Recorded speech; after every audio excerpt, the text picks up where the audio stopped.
agradecimiento y presentaciones, con lo cual, mientras van ingresando más participantes, podemos ir arrancando. A quienes asisten, si quieren prender la cámara, siempre es más agradable poder vernos mientras conversamos, así que los invitamos a prender la cámara a todos. Sí les pedimos que mantengamos los micrófonos en silencio para facilitar la conversación. De parte de ADRA queremos, bueno, primero agradecerle a todos los participantes que se están sumando de a poco a esta conversación sobre empleabilidad y diversidad y un poco, bueno, además de conocer las experiencias de Pharmacity, de Manpower y del gobierno de la ciudad, yo voy admitiendo mientras tanto, al mismo tiempo poder evaluar junto con nuestras invitadas un poco cómo hemos evolucionado. Claramente la agenda de la diversidad se ha instalado y viene evolucionando en distintos ritmos, que es un poco lo que veremos con nuestras tres invitadas, pero la idea es un poco poder conversar qué es lo que ha pasado en este tiempo y hacia dónde están yendo hoy las organizaciones. En ese sentido, quiero agradecerle muy especialmente a nuestras tres invitadas, Paola Caroselia, de Pharmacity, Alejandra Alonso, de Manpower, y Carolina Barone, en este momento de Gobierno de la Ciudad, a cargo de la Dirección General de la Mujer. La verdad que, nada, tres grandes mujeres, tres grandes profesionales, súper comprometidas con esta agenda, súper atentas y con una capacidad increíble de escucha a lo que está pasando en las organizaciones, en la sociedad, y con una muy rica y vasta experiencia para compartirnos desde tres lugares distintos, que son la acción gubernamental de política pública, la acción desde una consultoría que instala agenda de diversidad puertas adentro y puertas afuera, y una empresa de servicios como es Pharmacity, con un desafío logístico y de construcción de agenda de diversidad sumamente alto. También le quiero agradecer a las comisiones de empleo y a la comisión de diversidad de ADRA, que son quienes organizaron este webinar, y los moderadores de hoy en representación de ambas comisiones van a ser Luis Echenique y Sandra Olive. Así que en mi rol de integrante de la comisión directiva de ADRA, les paso la palabra a Luis y Sandra, y a partir de este momento me dedico a hacer soporte y back office de lo que sucede en este webinar. Sí, mientras exponen nuestras tres invitadas, podemos usar el chat para hacer preguntas. Yo voy a ir tomando registro de las preguntas y comentarios que todos hagan. Luis, Sandra, me silencio y les dejo la palabra. Bueno, Gracias. buen día. Gracias, Ceci. Buen día a todas y a todas por compartir este espacio de reflexión y de aprendizaje. Así que empezamos. Sandra, ¿te parece? Me parece genial, empecemos. Buenísimo. Bueno, nuevamente gracias, Carolina, gracias, Alejandra, gracias, Paola, por su participación. Y largamos con la primera pregunta, entonces. Y la primera pregunta es para las tres. ¿Sí? ¿Por qué eligieron trabajar en diversidad y qué es lo que las convoca justamente a llevar adelante esta temática? ¿Quién quiere empezar?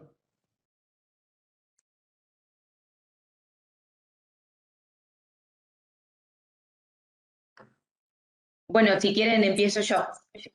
Dale, vamos. Bueno, buen día para todos y para todas. Voy a romper el hielo, que nunca es fácil. Pero bueno,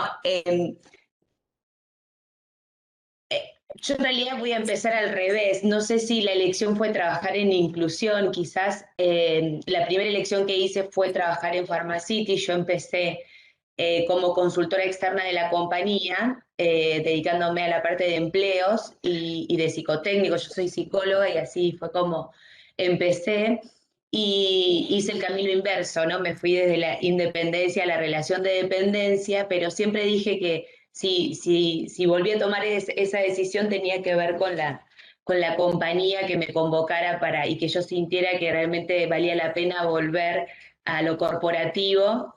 Y así fue, ¿no? Y elegí Pharmacity por este propósito que tiene de cuidar a la gente y que está muy alineado a mi vocación y a mi profesión, desde el cuidado integral, por supuesto, y desde los valores que promueve, ¿no? Y desde ahí es que ya cuando yo empecé a tomar contacto con la compañía ya se trabajaba en inclusión y empecé a alinear mi propósito con el de la compañía y a entender que quizás muchas de las cosas que yo siempre había querido hacer las podía hacer en una organización que me permitía explorar nuevos horizontes, permitirme probar, trabajar de una forma distinta, salir de la caja, ¿no? Romper algunos sesgos, y es a partir de ahí que trabajo y que todos los días sumo un granito de arena para la inclusión laboral, siempre acompañada, por supuesto, de un equipo, de una dirección que promueve constantemente estas acciones, ¿no? Pero yo creo que esto de trabajar en una organización que te permita y que te dé la libertad para poder trabajar en esto, hace que realmente los obstáculos que se puedan presentar son mucho más sencillos de sortear, porque los hay, ¿no? Buenísimo, gracias Paola. Interesante esto, ¿no? Salir de la caja y empezar a romper y a aclarar sesgos, ¿no? Después, bueno, lo dejo eso ahí picando para poder retomarlo en algún otro momento, ¿sí? De la charla. ¿Caro? Bueno, muy buenos días, muchísimas gracias por la invitación. Un camino parecido también, porque la agenda de género y diversidad e inclusión me encontró a mí, no es que fui a buscarla. Y hace 20 años recuerdo que, un poquito menos, 15 años, recuerdo que leo que iban a faltar 100 años para poder reducir la brecha de género en la participación laboral y participación en los ámbitos de decisión de las mujeres, el informe de brechas de género de parte del Banco Mundial, y dije, 100 años no voy a estar viva, o sea, no voy a poder ver realmente la igualdad. ¿Qué hago con esto? Y eso fue como un llamado que tuve. Yo estaba estudiando relaciones internacionales para ser diplomática, nada que ver. Y en un momento de mi carrera, cuando me cruzo con ese informe de este organismo mundial, dije, no, tengo que hacer algo con esto. Soy mujer, no puedo esperar 100 años para estar en la misma mesa de toma de decisiones que los varones. Así que fue un poco ahí. Ese fue un llamado que tuve a poder aportar desde mi lugar en esa construcción. Aparte, trabajar y formarme en ámbitos súper masculinizados, ya sé, desde los 19 años, ahora tengo 34, que trabajo también, no solamente trabajo en el gobierno, que es en los puestos de decisión todavía, al igual que en el resto de las organizaciones, son lideradas mayoritariamente por hombres, sino también en la política, donde también son ámbitos súper masculinizados. Por lo tanto, todo me llevó a poder contribuir en ese desafío de equilibrar la cancha. Y desde ese momento que atravesé diferentes roles. Antes estuve en la dirección de género del Ministerio de Seguridad, también todos varones, y ahora como directora general de la mujer, con el propósito de que las mujeres podamos atravesar trayectorias laborales en igualdad y libres de violencia. Así que desde ahí es el compromiso, que ser mujer no sea una condena para todos los días levantarnos y poder desempeñarnos libremente. Me encanta esto y me encanta que a través de tu ejemplo y tu acción estás demostrando y estás poniendo en acción, ¿no? De que no hay trabajos celestes, sino hay trabajos rosas, ¿no? Justamente en un ámbito laboral tan masculinizado como es la seguridad y la política, ¿no? Donde aún la brecha de género, que luego va a ser una pregunta que vamos a trabajar en la Agenda 2030, aún sigue estando vigente, ¿no? A mí me encanta decir que el talento no tiene género. El talento no tiene género, no tiene color. Sí. Y hablando de género y de color, vamos con Ale. Primero, Ale, felicitaciones por Manpower, por haber ganado la mención especial, ¿sí? En ganar el premio que lleva adelante Naciones Unidas en Argentina y Chile, y ustedes como empresa ganaron una mención especial de Mujeres por la Equidad. Así que bueno, felicitaciones por el excelente laburo que sé que vienen haciendo en términos de equidad de género intra y extra organización, y sobre algo de esto vamos a trabajar. Así que aplauso, Ale, a vos y a toda la compañía.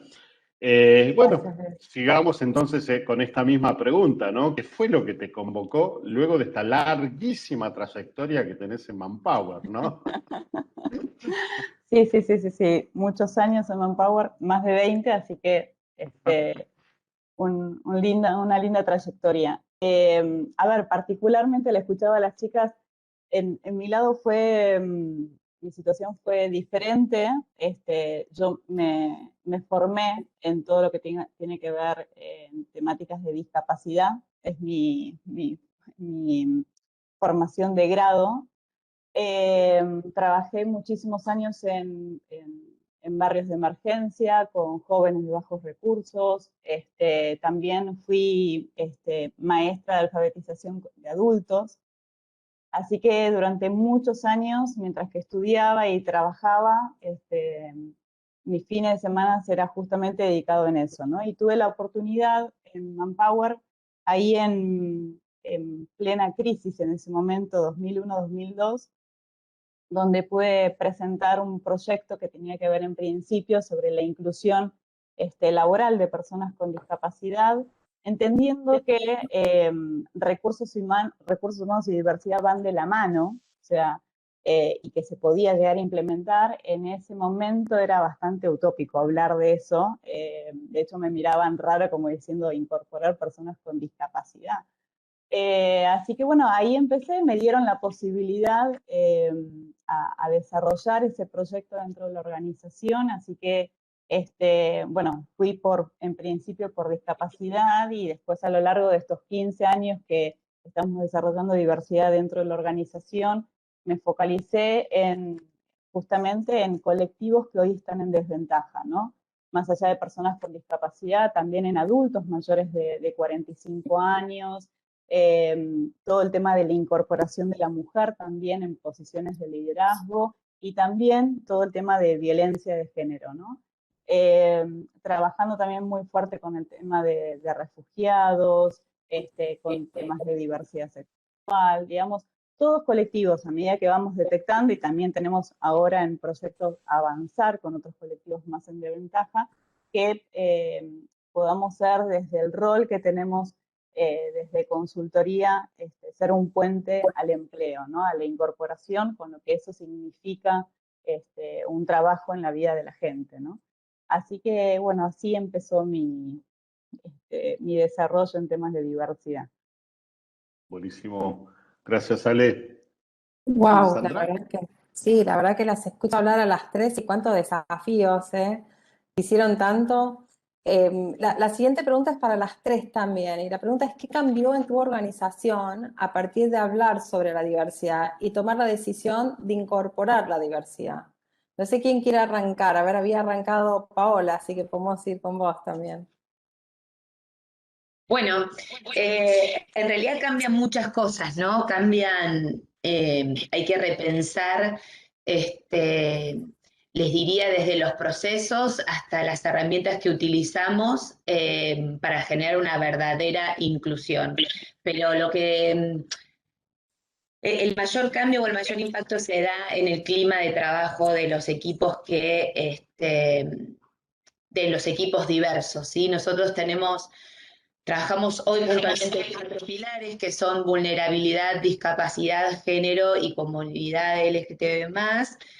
Y la realidad es que todos los equipos que han atravesado a través de las distintas fundaciones y organizaciones con las que trabajamos y que nos acompañan, y que esto es clave, ¿no?, para el resto de las compañías que quieren o que están incursionando en lo que es la inclusión laboral, de poder acompañarse, de tener, digamos, asociados que pueden acompañar en las distintas temáticas, es clave para todo lo que es la capacitación y la sensibilización de los equipos que incorporan algún colaborador, alguna colaboradora de alguno de estos colectivos minoritarios, ¿sí? Y a partir de esa sensibilización y a partir de esas capacitaciones es que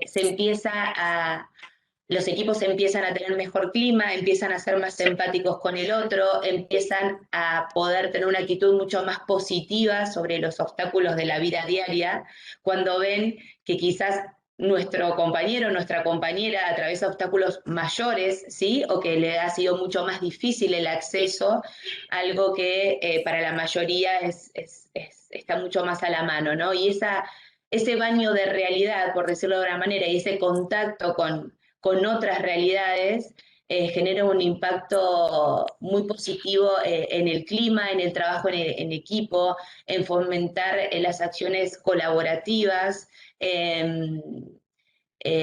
pero sobre todo en el clima, ¿no? Y también en poder ser un agente social, en transmitir esto también de cara a, por fuera de la compañía, ¿no? En sus espacios privados, con su familia, en sus espacios educativos. Entonces esto trasciende el equipo de trabajo y trasciende la organización, y ese es un poco, creo, el objetivo más grande que tenemos, ¿no? Que como organización, nosotros o cualquier otra organización que trabaje en la inclusión laboral pueda tener este fin, un fin mucho más social, que trascienda las puertas de la compañía. Ok, wow. Te escucho hablar y también, digamos, que eso impacte en la vida después de tantas personas y que vean, sí, porque es como que se les abre una puerta a una realidad que no conocían, entonces, y que te cambie el clima laboral. Ok, buenísimo. Carolina. También, ese creo que es el principal cambio, el clima laboral. Mi aporte en esta conversación es desde el rol en el Estado. Ahora estoy a cargo de la Dirección de la Mujer, pero durante 4 años estuve a cargo de la Dirección de Género y No Discriminación en el Ministerio de Seguridad de la Nación, y eso sí que fue un desafío grande, porque era incorporar esta agenda en la gestión de ámbitos sumamente masculinizados, e hicimos un hito. Uno cuando toma, el Estado tiene la enorme responsabilidad muchas veces de que esa igualdad que está sentada en la norma, que está escrita, cómo la convertimos en igualdad real, en el ejercicio de esa igualdad que está escrita, cómo la transformamos en acciones concretas, y tiene la doble responsabilidad de liderarlo a eso, de ser ejemplo en eso. En el 2016, en enero del 2016, apenas asumo en el cargo, llega un mail en el que había una subcomisaria trans que había sido expulsada con una licencia psiquiátrica porque ella había elegido ejercer su derecho a su identidad de género autopercibida. Ella ha ingresado a la Policía Federal como varón y a lo largo de su vida se autopercibió mujer. Cuando sale la ley de identidad de género, Argentina, al ser pionera en esto, ya sale la ley de identidad, y ella quiere ejercer ese derecho, y le abrieron una carpeta psiquiátrica. En ese momento también tuve el enorme honor de tener como compañera de trabajo a la primera funcionaria trans de la Argentina, Mara Pérez Reynoso, y formar un equipo. Y era un mensaje también desde la política organizacional y desde la política incorporar en los roles de liderazgo a personas trans. Y ahí lo que hicimos fue no solamente reincorporarla, generando una reparación, en el caso de ella, sino también confirmarla en el cargo, siendo la primera subcomisaria trans de la Argentina y de América Latina, sino que a partir de ese ejemplo que se dio, que fue acompañarla, porque aparte tiene una trayectoria laboral intachable, solamente tuvo una licencia psiquiátrica y la baja por haber dicho que quería ejercer un derecho. Ese es el tema. El talento lo tuvo siempre, y lo sigue teniendo porque se sigue desempeñando. Hubo una sanción por ejercer un derecho. Y a partir de que fue reparado eso, en 4 años acompañamos a 13 personas en las fuerzas de seguridad federales a cambiar, adecuar su identidad de género al género autopercibido, creando un contexto normativo para esto. Y eso logró no solamente el ejercicio de un derecho, la felicidad y la libertad para cada una de estas personas que tenían trayectorias laborales intachables de sus legajos formativos, sino que también el clima laboral, como recién decía Paola, el ejemplo para otros hizo mejor a la organización, a la organización hacia adentro, a la Gendarmería, a la Policía Federal, a la Prefectura, a la Policía Federal, pero también como servidores a la comunidad. Eso en esa gestión. Traigo estos ejemplos porque cómo a veces un hecho reparatorio generó el ejemplo en el resto, cómo ese ejemplo después derrama en el clima organizacional y cómo eso después impacta en el servicio a la comunidad, y también es, en este caso, también replica este ejercicio en otras jurisdicciones. Acá, gracias por lo que dicen los comentarios. Y ahora, desde el ámbito del gobierno de la ciudad, también existen políticas específicamente para esto, que después me va a tocar contarlas, pero tiene que ver con eso. Genera fidelidad, genera lealtad, genera clima laboral y genera felicidad, porque también que el trabajo, esa vocación de todos los días de levantarnos, tiene que ver con poder hacerlo con felicidad. Esa es la experiencia. Wow, Buenísimo, wow. además de regular la vida, ¿no? O sea, el trabajo Sí. cómo te va Parece. regulando y cómo el ir recuperando, adquiriendo y haciendo valer tu derecho al trabajo, tu derecho a la salud y a la educación, claramente dignifica como persona y dignifica también el ámbito laboral, ¿no? Excelente. Bueno, Ale. Muy bien, a ver, creo que lo primero que voy a contar es que el cambio, sobre todo en nuestra organización, se generó de adentro para afuera, ¿no? Que para nosotros es clave eso, ¿no? Todos los pasos que íbamos avanzando en temas de diversidad, en primer lugar lo hacíamos internamente, lo teníamos que vivir, ¿no? Y coincido que cuando uno genera esos cambios, esos primeros pasos, uno nota muy fuerte el cambio en el clima organizacional, ¿no? Cuanto más la organización, ¿no? Y esto nos pasó a nosotros, nos metemos en esa, como dice el iceberg de la diversidad, ¿no? En esa cultura más invisible, ¿no? Que tiene que ver con nuestras creencias, con nuestros valores, con nuestros mandatos, ¿no? Entonces, cuando más nos metemos como organización, digamos, en esa cultura invisible, más se genera el impacto con nuestros colaboradores, ¿no? Y ellos lo pueden vivir como parte, digamos, del ADN de la organización, ¿no? Nosotros cuando comenzamos a trabajar, sí nos pareció muy importante desde el inicio generar un buen plan de trabajo, ¿no? Para que esto no generen acciones aisladas, sino que realmente podamos implementar un buen plan de trabajo y con objetivos claros a alcanzar, ¿no? Eso nos permitió muchísimo, bueno, generar esto, el cambio en el clima organizacional, que aparte lo veíamos también como resultado en las encuestas de clima, ¿no? También empezamos a hacer como organización una organización más atractiva, tanto para nuestros colaboradores, como lo vivían internamente, como para nuestros clientes, ¿no? O sea, yo tengo este doble sombrero cuando hablo, que es tanto puertas adentro de Manpower como puertas afuera con nuestras empresas clientes, ¿no? Y uno va avanzando en este camino y va generando justamente mayor atracción, digamos, en el desarrollo de lo que es la diversidad. También apuntalamos mucho nuestras políticas y adaptación de nuestras políticas internas, que eso generó lograr equipos de trabajo mucho más heterogéneos, ¿no? Y ahí nos dimos cuenta, de hecho desarrollamos todo lo que es, tenemos todo un área de innovación, e innovación y diversidad va muy de la mano, y pudimos ver ahí no solo la creatividad de nuestros colaboradores, sino también los resultados en los negocios, ¿no? Y bueno, y obviamente todo esto impacta y mucho en el posicionamiento, ¿no? de la organización. Así que, digamos, ese fue nuestro camino en estos temas. wow, y buenísimo, yo te escucho hablar y me imagino además cuando van a los clientes y les pueden contar el caso de ustedes personal y todo lo que pueden hacer después los clientes, digamos. Okay. Totalmente. Lo primero que, digamos, que siempre como parte de nuestra forma de trabajar era primero el hacer, ¿no? El hacer puertas adentro y luego empezar a comunicar Sí. puertas afuera, ¿no? Pero por Evangelizando a los demás. Exacto, por eso consideramos que siempre el cambio viene desde adentro. Luis. Bien, buenísimo, gracias, Ale.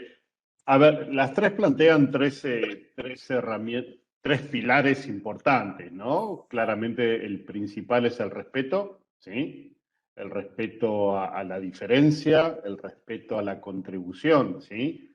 Luego, claramente el tema del clima, fidelización, una mejora en el ambiente laboral, pero fundamentalmente tiene que ver con la productividad, ¿sí? Tiene que ver con que el colaborador o la colaboradora pueda sentirse él mismo o ella misma sin necesidad de estar ocultando, mintiendo, ¿sí? Entonces me pregunto, en esto que estamos hablando, ¿no? En esto que estamos remarcando, que serían en cierta medida los beneficios o la contribución de empezar a pensar diversamente, como Ale decía, cómo esto va innovando, ¿sí? Cómo genera innovación y creatividad en la organización. Sin entrar en temas de edad, pero sí de años de carrera, ¿sí? ¿Creen que ustedes, cuál ha sido la relación entre empleabilidad e inclusión laboral? ¿Siente que hemos evolucionado a lo largo de estos años de carrera? ¿Encuentran aún obstáculos? Paola hablaba de sesgos, ¿sí? ¿Encuentran aún obstáculos dentro de la gestión o sus organizaciones o el mercado laboral? Continuamos con el mismo orden. Continuamos con el mismo orden, ya Dale. calculamos y ya lo No lo determinamos. vamos a romper. No, tal cual. Gracias, Paula. No, por favor. Yo creo que sí, sí, por supuesto que hemos evolucionado,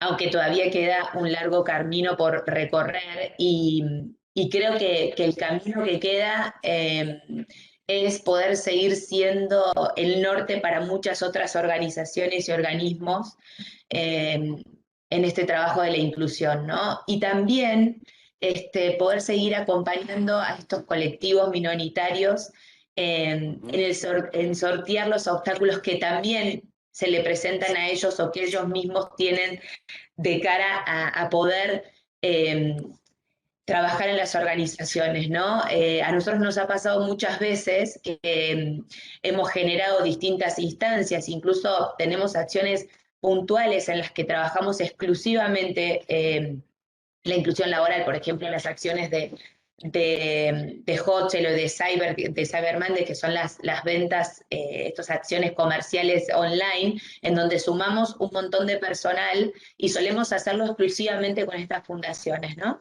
Que trabajamos en la vulnerabilidad o en discapacidad para poder generar estas primeras aproximaciones o al primer empleo o a un empleo que no requiere una experiencia previa.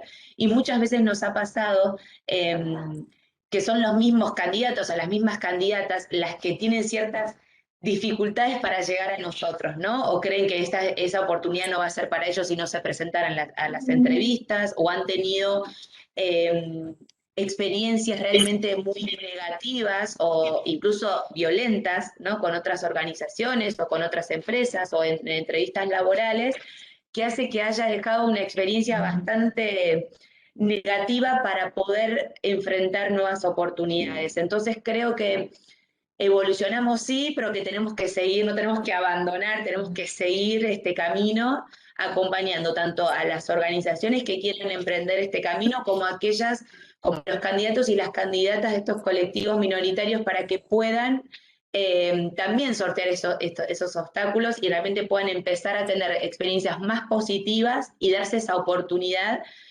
que la experiencia nos dice que cuando eso sucede, ¿no? Y cuando ese empleo se da y ese empleo formal y cuidado en un ambiente de trabajo protegido que, que conserva las características individuales de cada uno, que los respeta y que los valora por esas características y que solamente son elegidos en su puesto de trabajo por las habilidades que tienen para llevar adelante esa tarea y por ninguna otra característica personal.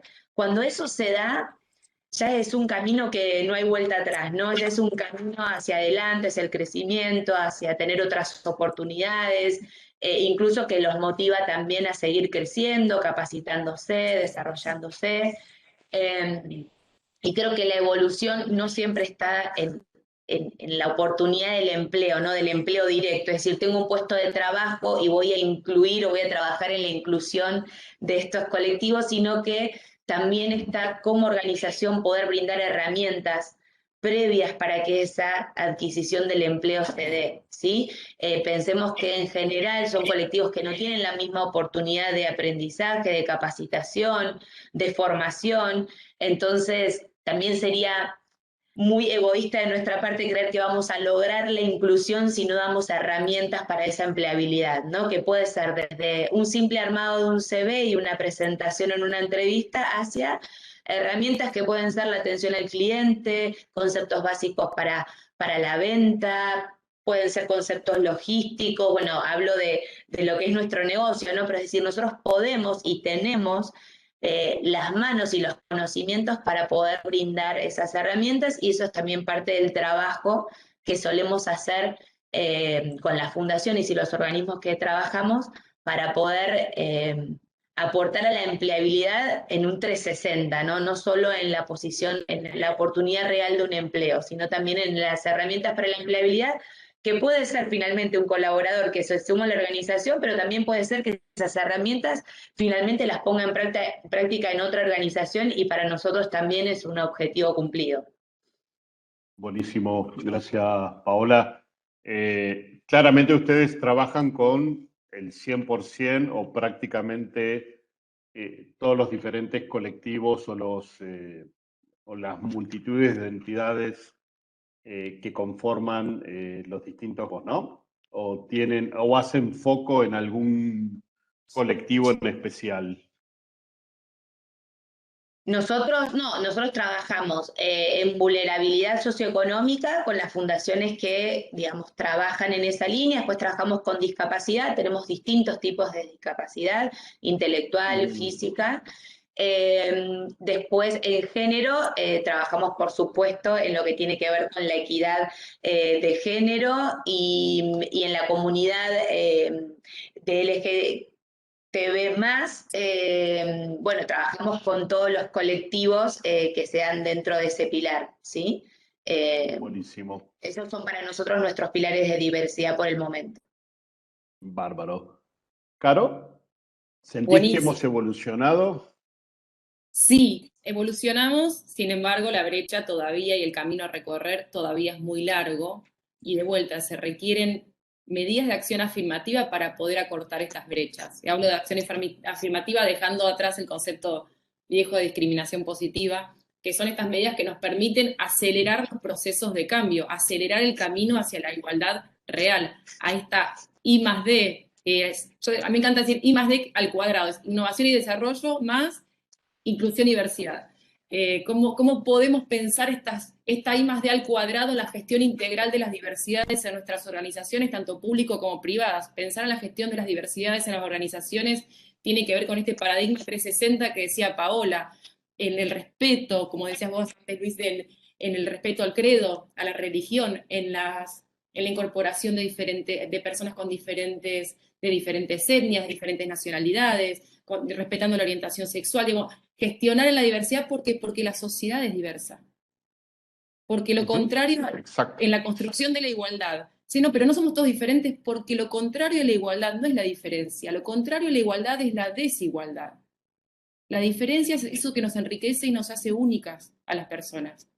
Y en esa construcción de igualdad, de la igualdad real, las medidas de acción afirmativa nos permiten acelerar estos procesos para cerrar estos 100 años todavía que decía aquel informe que a mí me invitó a ser agente de cambio en esta transformación. ¿Cuáles son esas medidas de acción afirmativas? A mí me toca hablar del Estado, que se fueron promoviendo en nuestro país. La primera fue el cupo para la participación de las mujeres en las listas. En 1991 Argentina fue el primer país del mundo en tener una medida de cupo que permitió por primera vez que las mujeres se incorporemos masivamente a las listas. Ahora, ninguna de las mujeres, que en ese día eran apenas el 3% en la Cámara de Diputados, que votó aquella ley de cupo, fue reelecta. Hubo una sanción, hubo una medida disciplinaria para aquellas que se animaron a romper el statu quo. Lo traigo como ejemplo porque romper el statu quo siempre va a haber algún tipo de represalia. El trabajo que tenemos es poder generar estos cambios sabiendo que eso va a estar, pero generando haciendo red inteligente para poder romper con para que esa represalia y esa valentía de correr la balanza cueste cada vez menos. Después fue la paridad, hace muy poquito, fue votada en forma transversal entre las mujeres de todos los partidos políticos, mostrando una nueva forma de construcción, pero esto es solamente la composición de las listas legislativas. Cuando vamos al Poder Judicial es apenas el 15% de la participación de las mujeres, hace muy poquito, y volviendo a la falacia del mérito. Una mujer, una jueza, que era la que mejor calificación tenía, la que más años tenía, la que más trayectoria tenía, al momento de concursar salió primera, sin embargo, el poder elige a un varón para que ocupe el lugar en la terna, de vuelta. Pero sí es la que más mérito tenía, se elige al varón, por lo que decía antes Ale, por ese sesgo que existe todavía de que el poder es masculino. Y, Perdón, ¿es falacia o es claro, un sesgo fuerte como planteaba Paola, ¿no? Porque si porque es mentira efectivamente que estamos el mérito. hablando... El mérito lo tenemos. Ok, por ese lado. El talento Por lo ese lado. tenemos. Cuando hablamos de la falacia, tiene que ver claro. que nos exigen talento, nos exigen el mérito y ya lo tenemos. El tema es que aparece, ahí está el sesgo de género para los lugares de poder, porque el poder, hasta no hace mucho tiempo, no estábamos invitadas a ese lugar. Por eso fueron necesarias las leyes para poder acelerar estos cambios. Lo hacemos desde el Estado, en las leyes de participación, en las organizaciones públicas, como hace muy poquitito, apenas unos días se aprobó en Argentina el cupo laboral trans para la administración pública. Pero después también las organizaciones pueden tomar estas medidas internamente para acelerar estos procesos internamente, gestionando hacia adentro, como decían, impactando no solamente en el clima interno, sino hacia el servicio de la comunidad. Así que bueno, podemos seguir hablando de esto, pero sí, desde el Estado decir, sí, evolucionamos un montón. Ahora, en los lugares de poder somos muy poquitas. Y en los lugares de poder que somos muy poquitas, todavía en las áreas que están más vinculadas al cuidado. Educación, desarrollo humano, desarrollo social, salud, siempre el cuidado. Muy poquitas excepciones han estado a cargo de carteras como defensa y seguridad. Ahí te fuiste a los sesgos, digamos, los sesgos es que siempre fue así, la mujer estuvo a cargo del cuidado y el hombre es el que tenía el poder, entonces a medida que vamos transcurriendo, digamos, hay que romper esas barreras, ¿sí? Y para tener igualdad de género, digamos, los sesgos son lo que es más difícil, porque te puedes implementar una ley, pero al momento de decidir, ¿qué prevalece? El sesgo, porque estoy acostumbrado, porque me es más fácil, porque me resulta menos disruptivo si tengo que tomar una decisión, entonces voy por el sesgo. Entonces ahí hay una barrera enorme. Una anécdota solamente hace un año. Estábamos disputando un cierre de listas, porque a veces esas cosas no se sabe, la ciudadanía a veces no sabe cómo se hace esto en el día a día. Disputando un cierre de listas con un dirigente. Y me dice, para poder ser candidata, en ese momento fui candidata. Y me dice, no, lo que pasa que ahora con la ley de paridad se nos recontra complicó con los varones. Y digo, bienvenida al mundo de las mujeres. Le digo, imagínense que ustedes se quejan por tener el 50% y nosotros lo que estamos celebrando. Bueno, bienvenidos a disputarlo. Fue así, bueno, bienvenidos por ser nuestro lugar. O sea, aquello que ellos vean como una pérdida, para nosotros había sido nuestra mayor conquista, que era ese 50%. Bueno, eso es. Es esa maquinaria que todavía va a costar muchísimo desandar, pero que lo estamos haciendo, porque estamos en la tercera década del siglo XXI. Rápidamente hago un comentario y vamos con Ale, que también tiene interesantes opiniones y experiencias para compartir, pero vos hablabas dos cosas, ¿no? Una, Caro, ¿no? Una de lo de qué es la discriminación positiva, e hiciste mención a que se aprobó la semana pasada el cupo laboral trans, ¿sí? Para toda la función pública. Gobierno ya lo viene trabajando, ¿sí? De tener personas trans en distintas posiciones. Hiciste mención a la policía, a la comisaria trans, y también hay docentes y enfermeras trans dentro de los distintos dispositivos o organismos de gobierno. Pero ayer justamente me estaban compartiendo una anécdota, un episodio de vida más que una anécdota, a partir del cupo laboral. Me comentaban que una mujer trans de 55 años tuvo por primera vez su trabajo formal a los 55 años. ¿Sí? Sabiendo lo que implica tener un trabajo formal. Y una vez que lo cobró, y esto es muy similar, ¿te acordás, Ceci, a la experiencia de la Juanita? ¿Sí? ¿Qué hizo cuando cobró su primer salario? Una mujer trans, ¿sí? 55 años, donde todos nosotros se nos rompe y vamos inmediatamente a comprarlo o llamamos por teléfono. Lo que hizo esta mujer fue comprarse un lavarropas. 55 años, era su primer lavarropas en su vida que tenía. Entonces, digo, ¿no es importante hablar de cupo? ¿No es importante empezar a hablar de lo que estamos hablando para lo que cada una de ustedes está planteando? El derecho al trabajo, el derecho a la salud, el derecho a la educación, el derecho a una vida digna. Como anécdota y como historia de vida, lo comparto en cierta medida para reforzar esto que vos estás, Caro, Paola, y bueno, y Ale, te tiro la pelota para vos ahora. A ver, tomando un poco, Luis, lo que acabaste de contar, muchas de las empresas son las que me dicen cuál es mi posición con respecto al tema de cupo, ¿no? Y la verdad que eso es un debate en sí, eso, pero que yo considero, a ver, por un lado digo, ¿es necesario llegar a un cupo para forzar la inclusión de personas trans, de personas con discapacidad, de adultos mayores de 50 años al mercado laboral? ¿Es necesario? Y la verdad es que sí, me doy cuenta que sí es necesario. Si al principio no se genera ese, digamos, esforzarlo, ¿no? Esa inclusión consciente que nosotros hablamos, a veces es muy difícil que después avance, ¿no?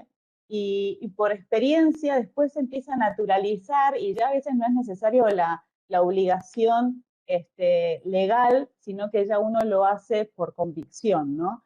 Pero para llegar a ese gap, digamos, que hoy tenemos, a veces es necesario como reforzar y como generar ese cupo, ¿no? Y siguiendo el hilo esto de la evolución de la diversidad, en estos 15 años, digamos, de desarrollo en temas de diversidad, sí, obviamente veo una gran evolución. Cuando yo empecé a golpear las puertas, digamos, de las empresas en el 2003, me miraban raro, ¿no? Como diciendo que incluir personas con discapacidad, incluir jóvenes de bajos recursos al mercado laboral, no, ¿no? Y entonces era empezar a trabajar mucho sobre romper ciertos mitos que existen y lograr empezar a sensibilizar a las organizaciones y trabajar mucho con el tema de sesgos. O sea, si bien hoy la palabra sesgos es como que es muy común conversarlo, pero es cierto, digamos, todos tenemos sesgos los que estamos acá, pero es necesario empezar a visibilizar esos sesgos, ¿no? Para empezar a minimizar micros discriminaciones que existen, ¿no? En el mercado laboral. Y en esto vemos una gran evolución. Una de las cosas que decía Pau, que nosotros realizamos ya hace muchos años y entendemos que es así, es fundamental, abrimos una escuela de formación laboral. Es necesario las herramientas, ¿no? O sea, porque si la persona con discapacidad que jamás tuvo experiencia, que no conoce el mercado laboral, o el joven o el adulto, va directamente a una entrevista laboral y se van a terminar golpeando, ¿sí? Y posiblemente no tengan mucho éxito. Por eso a veces nos preguntamos qué pasa con las personas con discapacidad, qué pasa con los adultos que no van a las entrevistas laborales, ¿no? En general terminan yendo al Estado o a ONGs, pero no van a las empresas privadas, ¿no? Porque realmente terminan siendo excluyentes dentro del proceso de selección. Cada vez la formación dentro de las organizaciones es mucho más exigente, cada vez piden más skills, a veces necesarios, otros no tantos, pero digamos, a veces se complica más la posibilidad de inclusión. Con lo cual, creo yo que tener una escuela de formación laboral en nuestros casos y darles herramientas es lo que le ayuda a la incorporación. Y por el otro lado, también lo que veo es que hoy en día, digamos, se habla de diversidad en las organizaciones, se capacita, se sensibiliza a los colaboradores, pero lo que sí noto que hay todavía un camino por recorrer, ¿no? Hay, y te lo digo desde los dos sombreros que tengo, tanto interno y externo, ¿no? veo que todavía hay organizaciones que lo hacen por un tema de obligación de la casa matriz, no porque realmente vean que trabajar la diversidad genera un buen cambio a nivel cultural en la organización y genera mejores resultados, ¿no? Es empezar a despegarnos que la diversidad es solo social. La verdad es que no es solo social, tiene que ver con una estrategia comercial también de negocios, ¿no? Entonces, empezar a hacer ese clic interno y por el otro lado también empoderar a los líderes, ¿no? Porque a veces el CEO está muy comprometido, pero los líderes no tienen herramientas para gestionar en la diversidad. Entonces, es importante eso, ¿no? Poder darles a los líderes qué es gestionar en la diversidad. No solo capacitarlo conceptualmente, sino darle las herramientas claves para tener saber cómo gestionar, ¿no? Y se sabe y está por estudios que cuanto el grupo sea más heterogéneo y mejor gestionado, son los mejores los resultados a alcanzar, ¿no? En ese sentido. Sí, ahí vos decís algo interesante, justamente que claramente tiene que ver con un cambio cultural, ¿sí? O sea, y el cambio cultural Exacto. debe ser propendido, sostenido y hasta impulsado por los líderes, ¿no? Y acá traigo un indicador, ¿no? Justamente McKinsey plantea que aquellas empresas que están claramente orientadas hacia la innovación, ¿sí? hacia la diversidad de género, diversidad generacional y discapacidad, son 7 veces más innovadoras que aquellas que no lo son, ¿sí?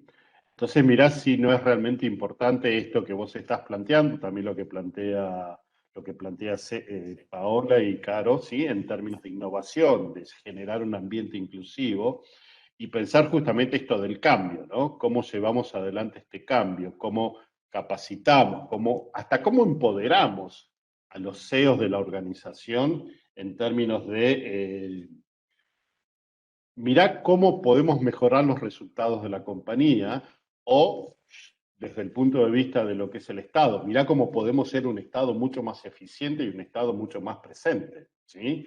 Dando respuesta a los sectores vulnerables, ¿sí? Claramente no vamos a hablar de productividad, o sí, en el Estado, ¿sí? No de rentabilidad, pero sí por ahí pensar también en términos de productividad y de contribución. Así que buenísimo y gracias a las tres. Y ahora hablo justamente de esto, de cómo hemos evolucionado y cómo se ha llevado adelante la agenda de género. Claramente todos tenemos en claro la Agenda 2030, ¿no? O sea, este gran compromiso a nivel mundial a partir de los Objetivos de Desarrollo Sostenible y fundamentalmente el quinto, que es equidad de género. Y la pregunta es, por un lado, ¿qué barreras se encontraron? ¿Sí? Justamente, tanto en sus organizaciones como mercado o en la sociedad, para poder llevar adelante el crecimiento de la mujer, el empoderamiento de la mujer, y cómo pudieron superar estas. Paola, Bueno, seguimos por el orden porque... Sí, por favor. Sí, totalmente.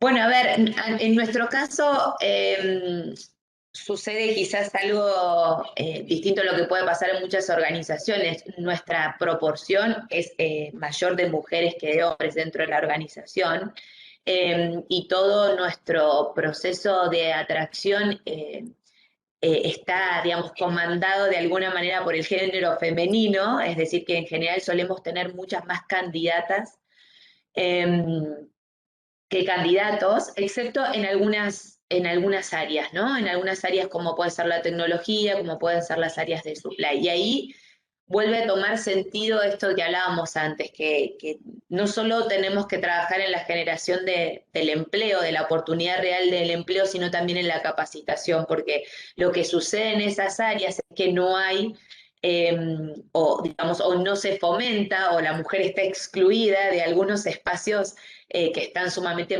masculinizados, como puede ser, por ejemplo, los centros logísticos, ¿no?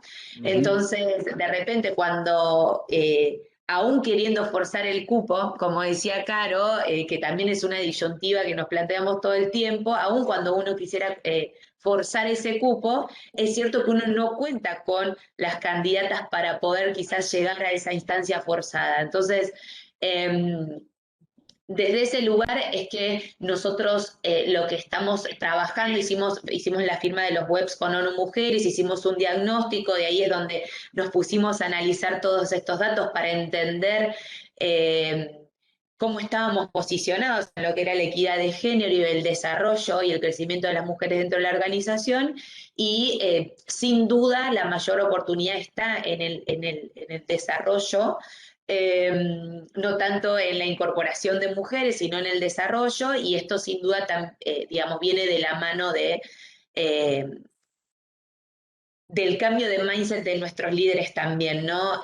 No sé, creo que Caro decía, no alcanza solo con que el CEO esté convencido de que este es un pilar sobre el que hay que trabajar, sino que en una organización tan grande son muchas las personas y los líderes que participan a la hora de tomar decisiones para incorporar o darle la oportunidad de crecimiento a alguna mujer. Así que en ese sentido, bueno, nosotros desarrollamos un montón de acciones que van desde la capacitación, de liderazgo con perspectiva de diversidad, y también en lo que tiene que ver, y vuelvo al punto anterior, ¿no? Digamos, de los dos lados hay que posicionarse, y también cómo acompañamos a las mujeres en donde, digamos, que atraviesan la maternidad, y que suele ser también una instancia en donde se suele, digamos, coartar, por decirlo de alguna manera, el crecimiento y el desarrollo de la mujer, ¿no? Una mujer que está embarazada, bueno, de alguna manera se cree que entre su embarazo y su vuelta a la productividad puede estar por lo menos 2 años fuera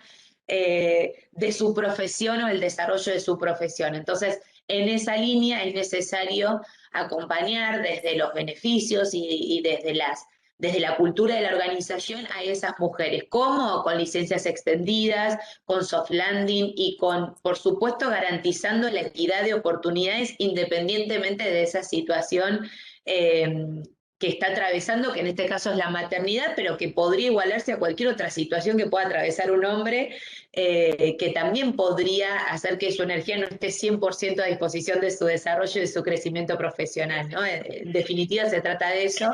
Así que, de nuevo, yo creo que no alcanza solo con una acción, este es un trabajo integral, sí que hay que atender en un 360 que va desde la formación y desde los canales y desde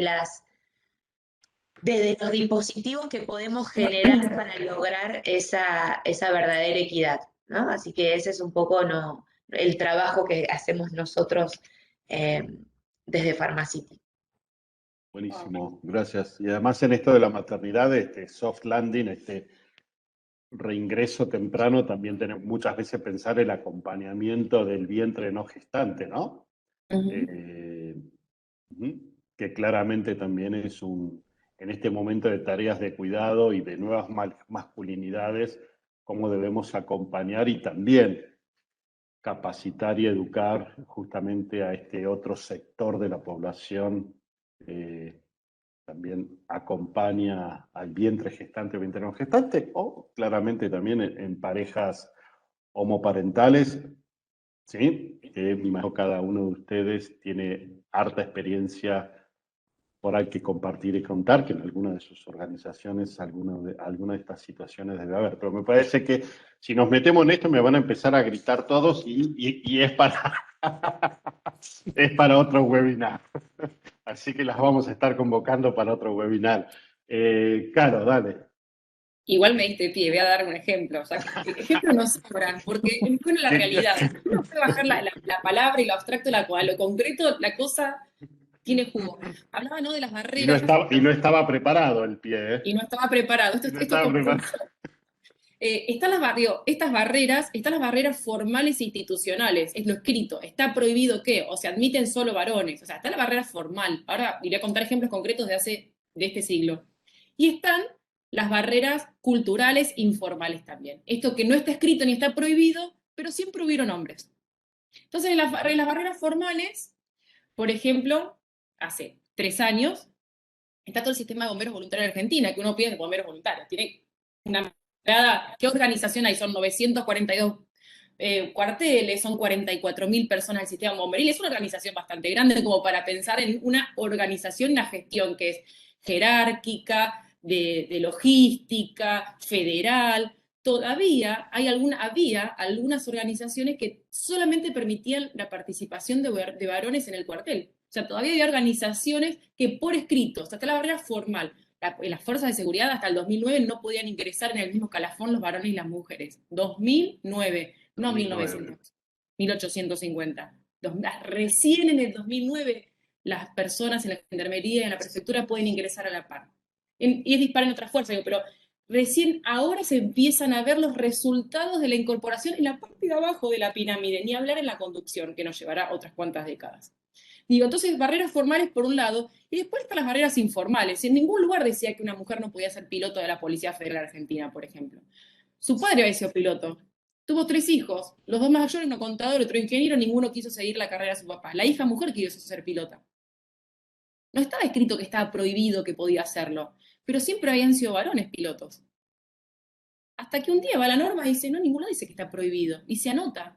Y es la primera mujer piloto ahora, esto está pasando ahora. Están a veces esas barreras que está escrito, que está prohibido, y está aquello que fue heredado, es cultural, y ese sesgo que de vuelta aparece. Entonces sí, existen barreras, nuestro trabajo es, si hay barreras formales, institucionales, se cambia con otra norma. O se saca esa norma y se crea una nueva, o se crea una nueva que reemplaza la anterior. Esa es la forma de cambiar la barrera formal con voluntad política, organizacional o del Estado, depende de qué tipo de organización. Y después, en el caso de las barreras formales, de vuelta con capacitación, con educación y de vuelta con la decisión organizacional y decisión política de poder revertirlo, en el caso, y algo y el caso del embarazo. En el Gobierno Nacional incorporamos una licencia de 120 días para mujer o persona gestante, y que también los últimos 30 días de su licencia los puede transferir a su pareja. Y eso empieza y extendió la licencia de 10 días a 15 días también para el varón acompañante. Entonces ahí empieza a generar, a compartir esa tarea de cuidado en el momento más importante, en el que genera el primer choque de la mujer frente a su desarrollo profesional, como decía Paola recién, que es la decisión de la maternidad. Eso, como un cambio hacia lo afirmativo, cambiamos la licencia, pero nos pasó una vez en prefectura que era una pareja, ambas mujeres, una gestante y la otra no, y me pidí qué licencia le competía, porque en ese momento eran 2 días solamente en la prefectura para el varón, pero acá no había varón, eran 2 mujeres, una gestante y la otra no, entonces ¿qué licencia le correspondía, si la de maternidad o la de paternidad? Y no había nada escrito.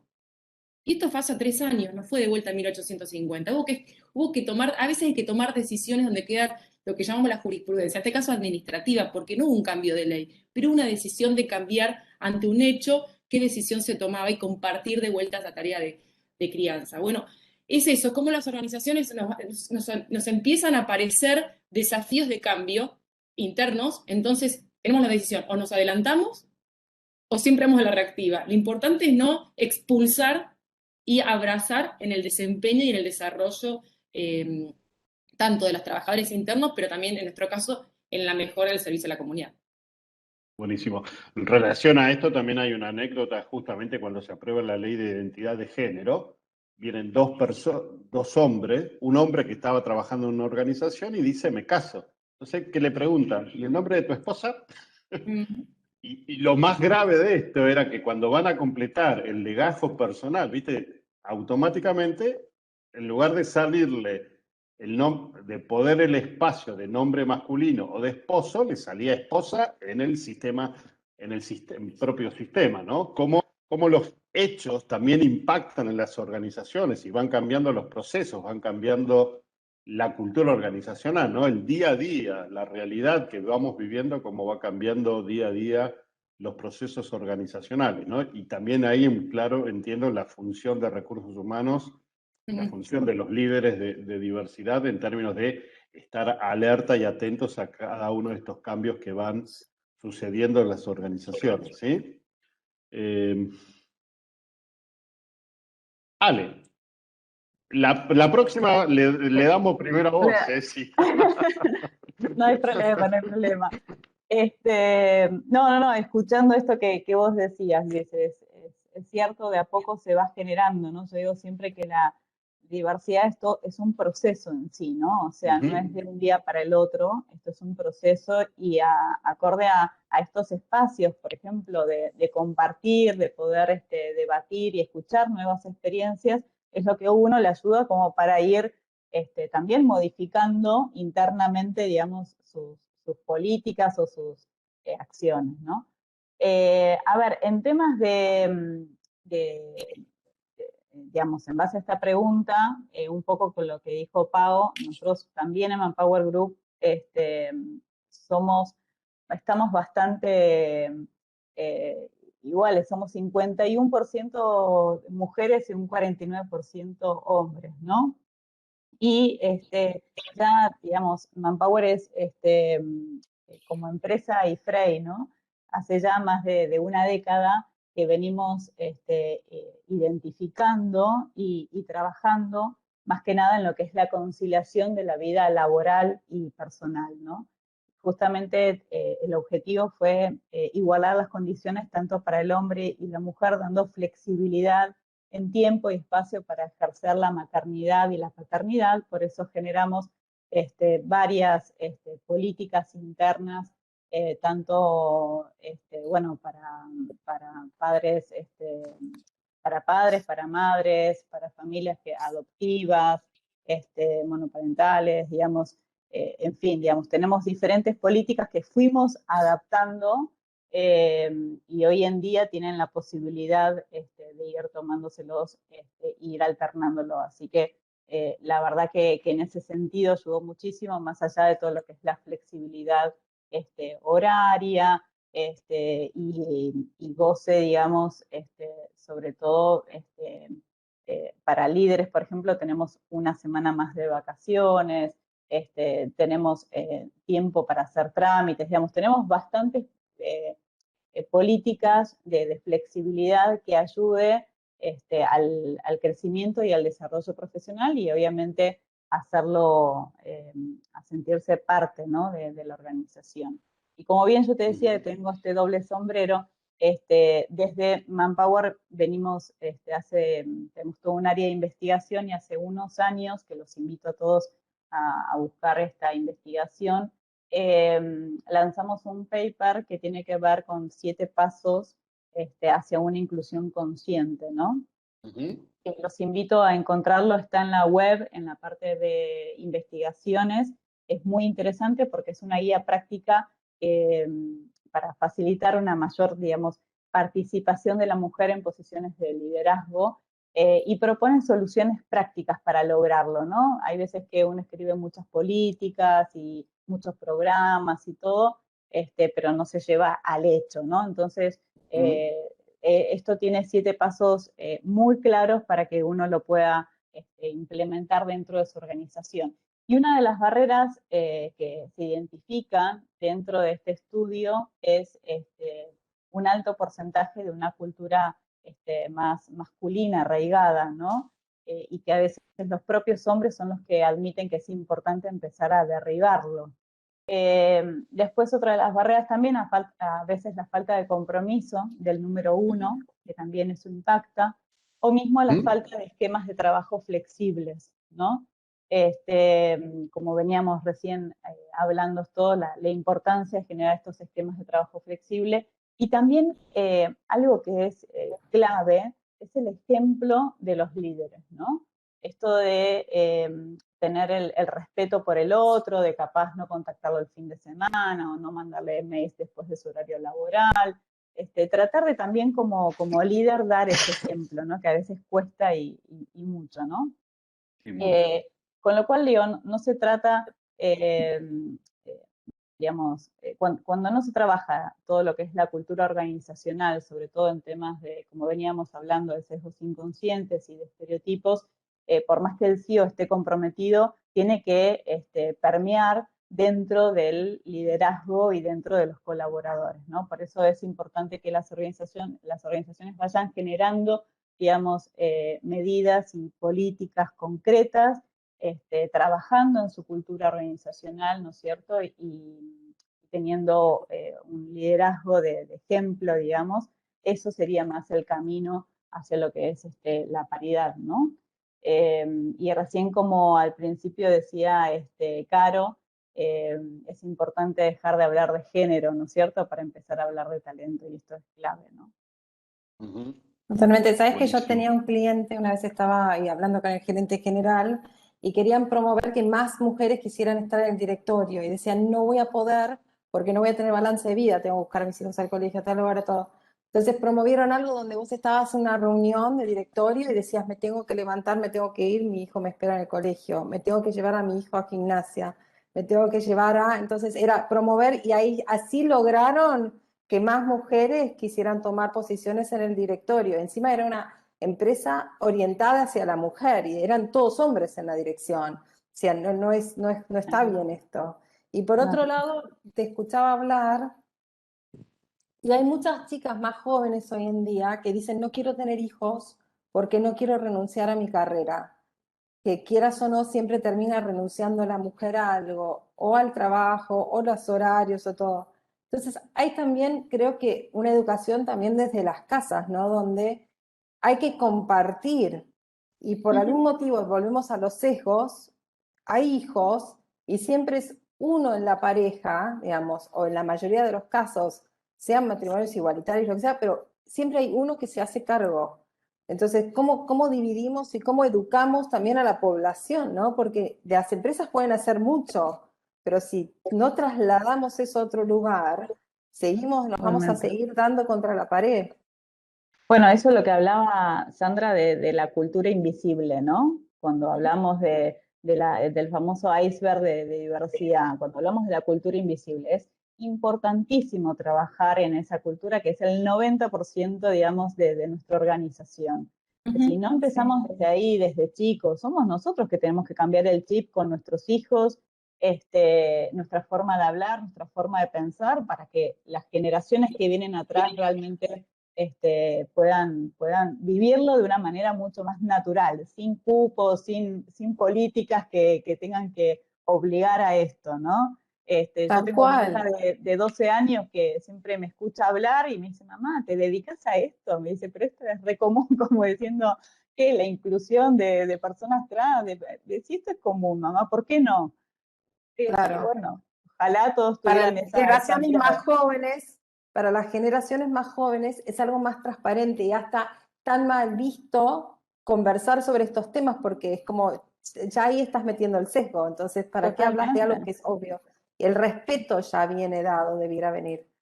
Sí, yo creo que es obvio y tienen razón, ¿no? Pero por ahí también aún 7 de cada 10 chicos de infancia trans cometen suicidio, hacen intento de suicidio, ¿sí?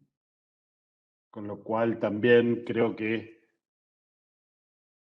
la función que llevan adelante las organizaciones, la función que lleva adelante el Estado en concientizar, en visibilizar, en hablar de cupo, porque gracias al cupo estamos hablando, ¿no? Gracias Y al hablar cupo de también respeto, Luis, respeto y por el hablar de otro, que es un respeto, ser ¿no? humano que merece poder ser como es y que nadie lo juzgue. Entonces, y lo que decía Carolina, el derecho inalienable. Claro, lo que decía Carolina, miremos la persona para la función, pero es X persona para tal función, ¿no? Creo que lo dijiste vos.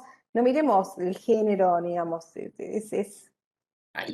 sé si estamos con un tema de tiempos, porque Estamos, me parece. estamos como jugadísimos. Estamos ahí. Si quieren, yo le voy a meter pata y te voy a preguntar, ahí Dale. hay una pregunta para Carolina, y por ahí les doy, porque tenemos varias preguntas, una para cada una, si les parece, no sé, conciso, por ahí 2 minutos y medio, como para que cada una pueda contar un poquito. Carolina, ¿cuál es la contribución del gobierno de la Ciudad de Buenos Aires en la agenda de género? Algo hablaste antes, dijiste mucho, pero por ahí querés redondear y contar alguna cosa más. 4 titulares y después voy a ir Dale. a un link que les voy a poner.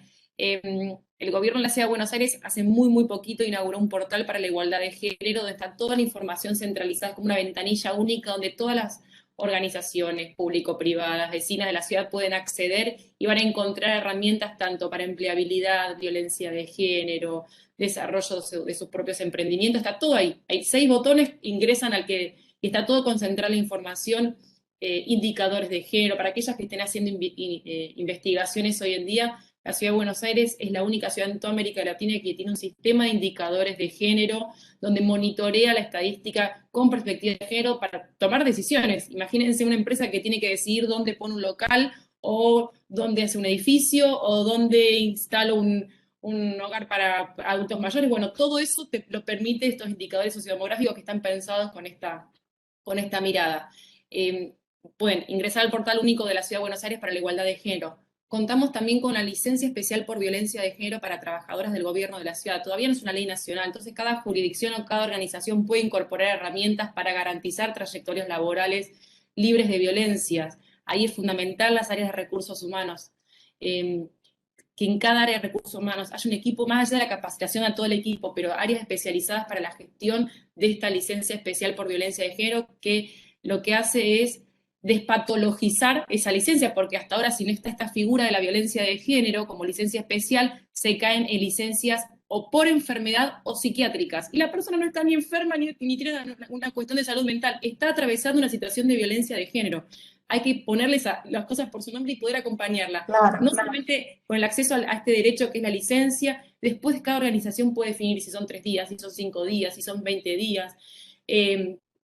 Y acompañarla también de otra herramienta con la que contamos, que es para todas las vecinas de la Ciudad de Buenos Aires, que son los centros integrales de la mujer. En cada comuna de la ciudad hay un centro integral de la mujer para acompañamiento integral, en terapia individual, terapia de grupo, patrocinio jurídico por violencia de género y acceso a servicios sociales. Así que si alguna de ustedes, por ejemplo, en Pharmacity hay una trabajadora que está atravesando una situación de violencia de género, además del trabajo que puede hacer internamente en Pharmacity, puede recomendar que vaya a un centro integral de la mujer donde se le va a hacer la admisión, donde podemos gestionarle el acceso a una vacante en un centro de primera infancia, el acceso a un subsidio para habitacional, digamos, a un montón de herramientas, la terapia individual. Bueno, todo eso lo hace el soporte, los 15 centros integrales de la mujer, para que todas las mujeres tengan a no más de media hora de distancia de su casa o de su lugar de trabajo un espacio donde pueda ser acompañada de forma integral. Licencia por violencia de género, las licencias que hablábamos antes, los centros integrales de la mujer, y también para todas las empresas que hoy están acá tenemos una herramienta que se llama el sello mujer, que lo que nosotros identificamos, nosotros como gobierno de la ciudad, como compradores, que vimos que solo el 25% de nuestros proveedores eran mujeres. El 75% eran varones, empresas lideradas por varones. Entonces se crea este sello mujer que lo que promueve es ponderar en las licitaciones del gobierno de la ciudad las compras a empresas lideradas por mujeres o empresas cuyos directorios estén integrados al menos en la mitad por mujeres. Lo que hace es un incentivo para la postulación de empresas y además para la compra, porque va a tener más puntos para la licitación pública. Eso se llama sello mujer, que también está en el portal de igualdad. Y para finalizar, hay mucho más, pero lo principal, hay un plan integral de inclusión de personas trans, que nosotros lo que hacemos es, una de las cosas que surgieron en esta reunión, es a veces o la falta de capacitación, o cómo hago para adaptar el perfil que yo necesito a una persona trans. Bueno, el objetivo que nosotros es trabajar en conjunto, no es el Estado y la empresa, es los estados con las empresas en conjunto para la inclusión de personas, así que también hay un plan integral, también está en el portal donde nosotros lo que hacemos es acompañar a esa persona con todas las herramientas del abordaje terapéutico, la elaboración del currículum, acompañarlo en todo el proceso hasta que ingresa a su trabajo, pero además sigue toda la rueda del abordaje del Estado para sostenerlo. Y piensen que las personas trans en Argentina tienen una expectativa de vida de entre 35 y 40 años. Casi el 100% estuvo condenado a la calle para la supervivencia. Tenemos un montón para hacer, una deuda enorme todavía por reparar con esta población, y existe este plan también que está al servicio acá en la Ciudad de Buenos Aires. Así, hay mucho más, pero si la invitación pueden ir hoy al portal de Igualdad de Género, que están todas estas herramientas, y de nuevo agradecerles por la invitación. Gracias, Carolina. Gracias, Súper. Caro. La siguiente pregunta es para Paola, también por un tema de tiempo, pobre, por ahí, y algunas cosas hablamos, pero por ahí si quieres contar algo más. ¿Cuál es la experiencia del cliente en relación a la diversidad? Bueno, voy a tratar de ser breve y tan clara como Caro en esa velocidad. Yo creo que hay un círculo virtuoso que se da entre la experiencia que viven nuestros colaboradores, la experiencia que buscan las personas que quieren trabajar con nosotros y la experiencia del cliente, ¿no? Es decir, en la medida en que nosotros, y un poco también lo que decía Ale, cómo esto es de adentro hacia afuera, ¿no? Y cómo en la medida en que nosotros respetamos, valoramos a cada uno de nuestros 6.500 colaboradores como seres únicos, con características y con habilidades únicas, es que podemos también garantizar la experiencia de un cliente que representa y que también está representado en esa diversidad y poder brindarles una experiencia dentro de nuestras sucursales, garantizando la inclusión, garantizando la igualdad, el respeto, y ser mirados como seres únicos sin importar su género, su nacionalidad. Eh, entonces, creo que la experiencia de nuestros clientes es sumamente positiva porque pueden desde adentro, digamos, desde la experiencia como clientes, ver cuál es la cultura de la organización, con esta mirada sumamente inclusiva y del respeto hacia las características individuales de cada uno de nosotros. E incluso también algo que decía Caro relacionado con nuestros proveedores, o sea, también nosotros trabajamos con proveedores inclusivos. Entonces, vuelvo al 360, ¿no? Esto no es solo, digamos, una acción unidireccional, sino que es necesario integrarlo en todos los aspectos y en toda la cadena de valor de la organización, desde el cliente, desde el colaborador, desde los proveedores y desde los futuros clientes y candidatos que también llegan a la organización. Gracias, Gracias, Paola. Paola. Ale, justamente recién Paola hablaba de la cadena de valor y sé que ustedes vienen realizando un laburo muy importante justamente con sus proveedores, ¿sí? Y empresas clientes respecto a la diversidad. ¿Podés compartirnos un poco de cuál es la relación que ustedes tienen con sus empresas y sus proveedores Sí, respecto a a la ver, Luis, diversidad? trataré de hacer lo más breve posible. Entiendo que el tiempo apremia, así que dejarle capaz dos conceptos claros. Uno, trabajamos con empresas clientes dentro de lo que es la cadena de valor, particularmente acompañándolos en todo este proceso de generar este cambio en la cultura organizacional, un cambio en una cultura inclusiva, con lo cual contamos con una propuesta bastante integral de consultoría en diversidad, que es desde el acompañamiento a todo este desarrollo dentro de la organización, desde lo que es un diagnóstico organizacional, un plan estratégico, desde toda la parte de sensibilización, de entrenamientos, también mucho con foco en líderes, para lograr mayores líderes inclusivos en esto. Y obviamente en todo lo que es la parte de inclusión de personas que están hoy en situaciones de desventaja, ¿no? Frente al mercado laboral.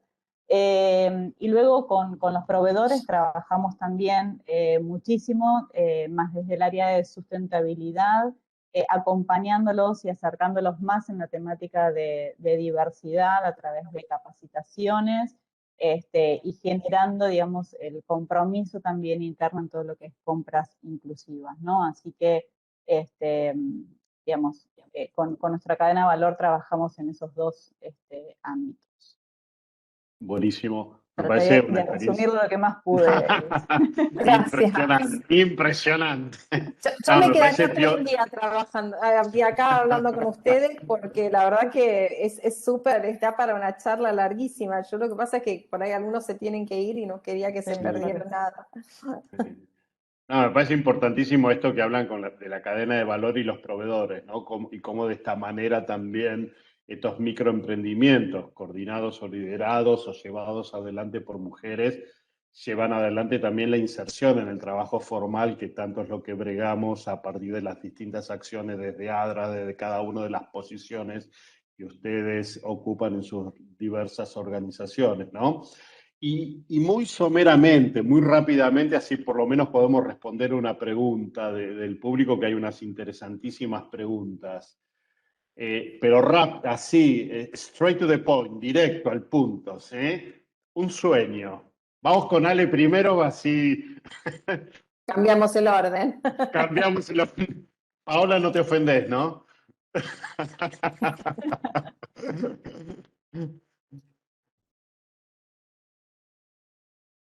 Ale, ¿Sí? ¿estás Ahí escucho, ahí estoy. un sueño que tengas. Wow, un sueño. A ver,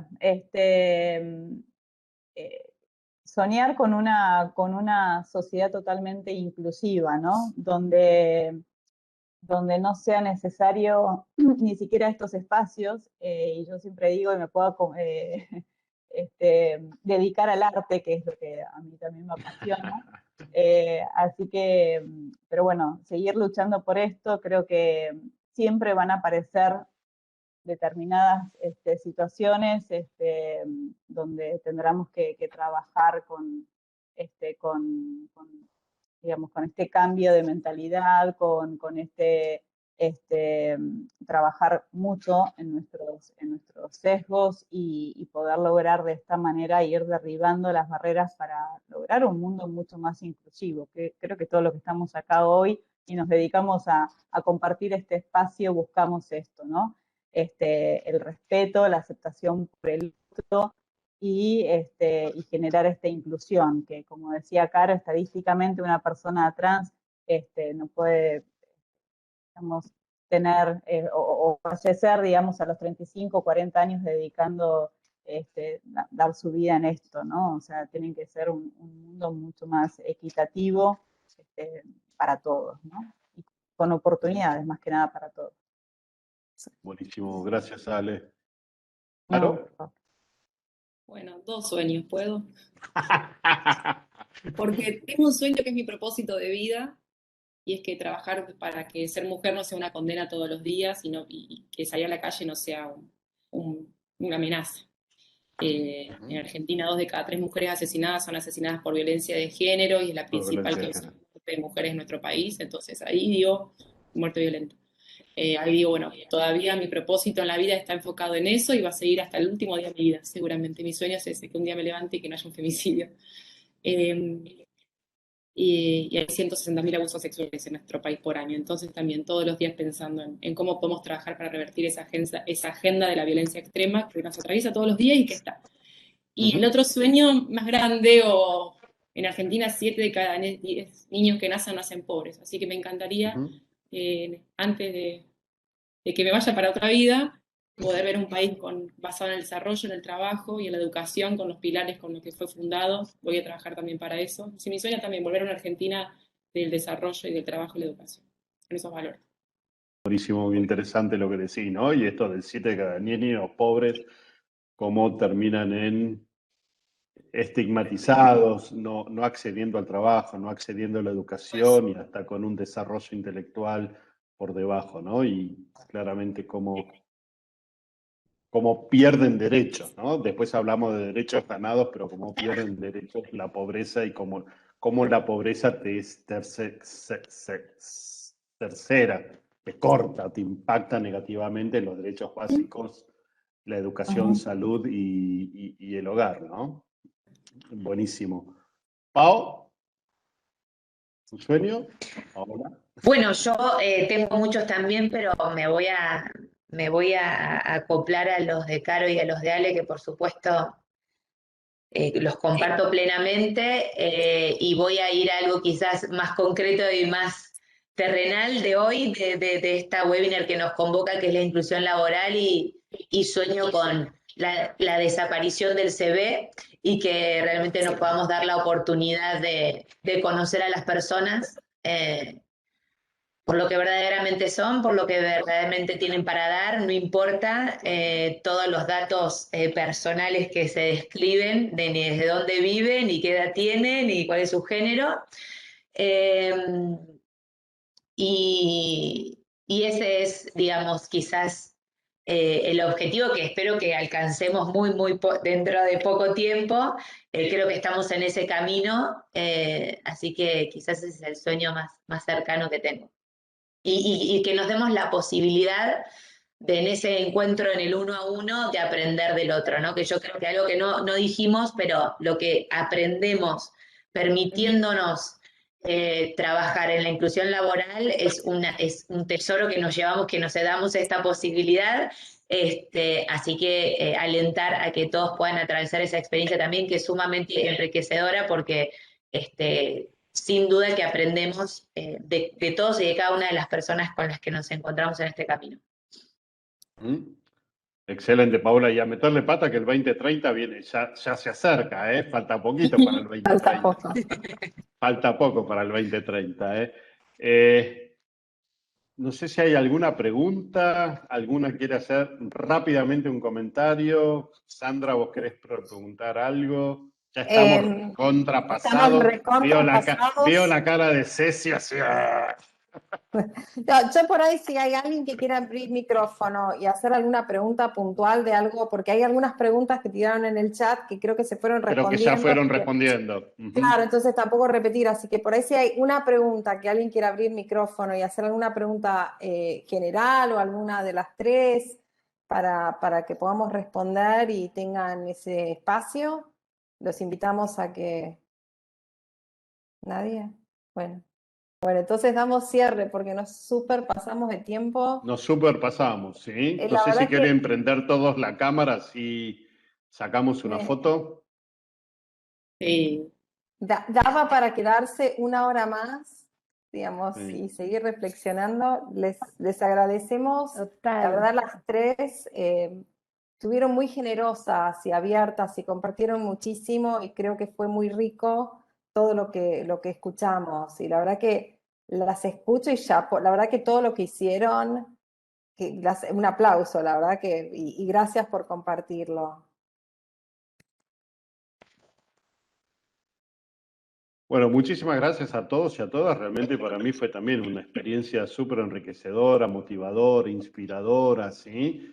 Y compartir, ¿no? Y ver también el compromiso empresarial, justamente en enfocarse y en generar no solamente un espacio de trabajo más inclusivo, sino también pensar en los derechos de las personas y pensar también de ¿quién soy yo para negarle el trabajo a otra persona que puede ser blanca, negra, rubia, morocha, gorda, fea? No sé, ¿quién soy yo para negar el derecho de trabajo a otra persona, ¿no? Cuando el derecho al trabajo es algo absolutamente inalienable, ¿no? Nacemos con el derecho al trabajo como nacemos con el derecho a la identidad. Y algo que plantearon las tres, ¿no? Que yo tomo esto de comprometerse con el trabajo, comprometerse con la educación, comprometerse con el cambio, yo siempre me planteo, ¿no? Leo los diarios todos los días y hay una mujer asesinada, hay una persona trans asesinada, hoy aún se sigue preguntando dónde está Tehuel, ¿sí? Hoy aún se sigue preguntando dónde está Guadalupe, pero nunca leí aún en el diario que a Pedro, ¿sí? Lo mataron por ser hombre heterosexual, ¿sí? Siempre leo en el diario que mataron por ser mujer, mataron por ser travesti, lo secuestraron por ser nena o nene, pero nunca leí en el diario que a alguien lo mataron por ser heterosexual. Muchísimas gracias a todos, todas, excelente. Muchísimas gracias por su compromiso, por sus experiencias y a todos y a todas los que participaron de este evento espectacular y bueno, a seguir trabajando por una cultura inclusiva y un mundo un poquitito más mejor. Gracias. Muchas gracias. Chao. Chao, Muchas gracias. gracias. A todos, que tengan Chao, un buen chao. día. Gracias. Gracias. Chao, buen día.